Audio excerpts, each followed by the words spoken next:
Joining me now, retired U.S. Army Lieutenant Colonel Robert Maginnis. He's also author of the book, The Deeper State. It's always great to have you with us, Colonel. Thanks for being with us. Thanks, Greg. Is diplomacy with North Korea destined to fail if for no other reason than previous agreements over the last several decades with Pyongyang fail because they lie and they cheat? Well, they do lie and cheat, Greg. I don't think any of us want war.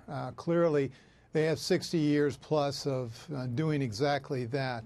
It would seem to me, as President Trump has wisely said, that most negotiations do fail. Now, what he's tried to do is work with President Xi and Vladimir Putin in Russia that have influence in North Korea and trying to put pressure on them to, in turn, slow the train of ballistic missile and nuclear development.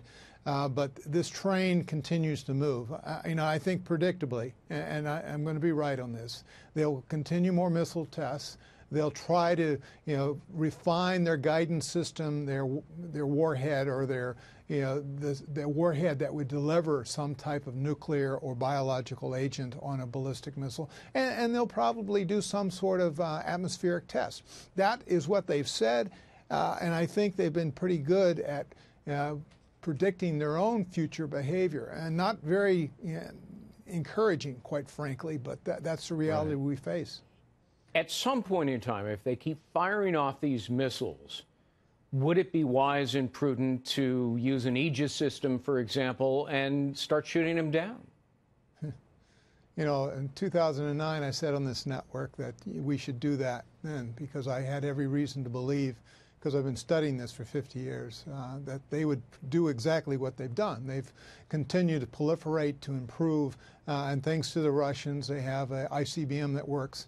And now, according to the Japanese newspaper, they're trying to load anthrax in some sort of warhead if they can figure out how that works. And of course, as your reporter indicated, they've recently had their 6th nuclear test, and of course, it's creating all sorts of havoc.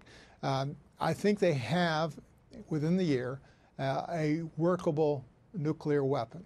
I think they have a significant chemical inventory, and I also believe they have a biological inventory, which they've tested, unfortunately, on former POWs, and we've seen some of this evidence over the years. So this is not a regime to take lightly. The president has not done that. None of us want war. But at the same time, we do not want a hydrogen bomb on top of Los Angeles and New York City. All right. Can we take out their battery of artilleries at the DMZ so that they don't rain death on Seoul and American troops nearby? They've been working on that, Greg, for 60 years. I've spent a year on the demilitarized zone. I understand how well dug in they are and how obedient their soldiers are. Now, what would be nice is to see some sort of internal disruption, some coup that would remove that. But they're on sort of a short leash. I think they would fire that against Seoul and devastate much of that city given the opportunity. We can use our B-2s, we can use our F-22s and our own artillery to suppress it. I don't think we can defeat it totally, but we have to think about preemptive as an option.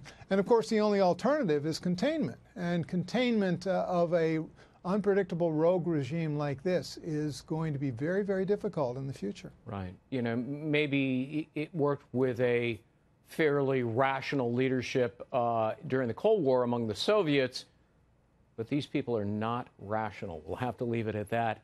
Lieutenant Colonel Bob Maginnis, great to see you, sir. Thank you. Thank you, Greg.